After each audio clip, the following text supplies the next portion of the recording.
This was the 4th attempt at bringing a Fantastic Four film to the big screen, and I will say this on a positive note, at least it's better than the 1994 movie. Then again, if I just took the Thing action figure right here and did this in front of the camera for 2 hours, that would be a better movie than the 1994 version.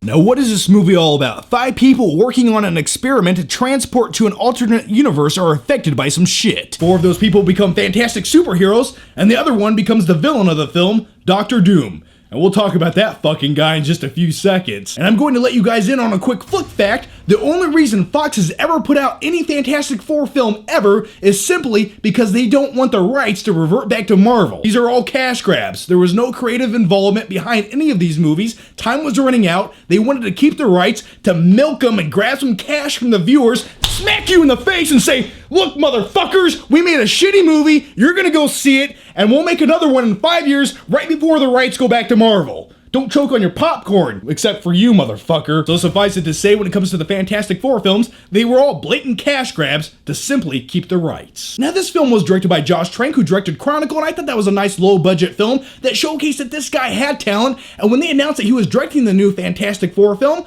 I was like, yeah, that makes sense. That could be a good movie. And just recently, Trank, the director of this film, released this tweet right here.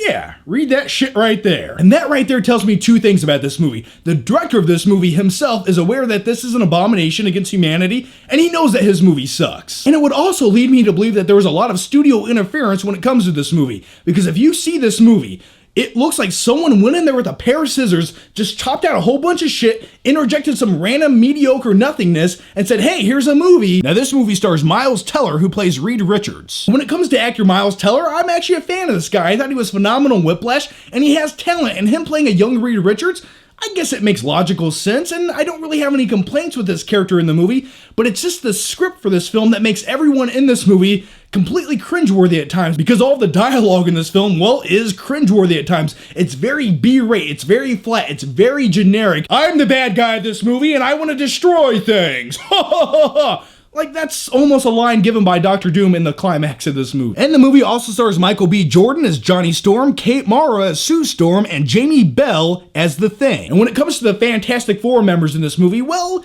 you never really get a sense of who they are, or what is their purpose, or what is their personality. They're just kind of there, they do random shit every once in a while, and then they get their superpowers. And they don't ever feel all that fantastical. My biggest letdown with this movie is there's no camaraderie in this group of people. They're just kind of randomly placed together. No one really feels like they like each other, and it's just like, if you guys don't even like each other, why the hell should I? Why am I even here right now? And before we continue ranting on about this craptastic pile of shit that they call a movie, I did want to mention that the Thing in this movie at times was the thing I always wanted to see on the big screen. Because when it comes to the Thing in the previous installments of the Fantastic Four films, for me personally, I just feel like the Thing in those other films was some short, bloated guy in a rubber suit walking around the streets of New York City. And it just didn't quite feel right to me. But one of the very few positive things I can say about this movie is the Thing at times in this film is kind of a badass. He's destroying tanks, kicking people's asses, but every time you really get into that, they kind of always cut away from it, and then when you really want to get into it, it's like they utilize the worst CG possible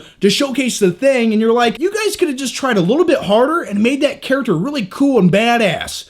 But when it comes to trying harder, well, this film just didn't want to do that. When I was sitting in the theater watching this abomination, throughout the course of the runtime, I noticed every once in a while, there was almost a good idea that came to fruition. In all honesty, it felt like somebody went out of their way to make this a bad movie and make it look terribly executed and bland as possible. Because had this movie explored some of those ideas or concepts, it might have been a slightly better movie. I'm not saying it would have been a great movie, but at least it would have been a more entertaining film. Okay, now here's the part of the video where we tone things down just for a few seconds and get serious. Let's talk about Dr. Doom in this movie. Now, the character Dr. Doom in this film is played by actor Toby Kebbell, and before he becomes Dr. Doom in this film, you know, the guy that we've all come to know him throughout the comic books, who looks like this.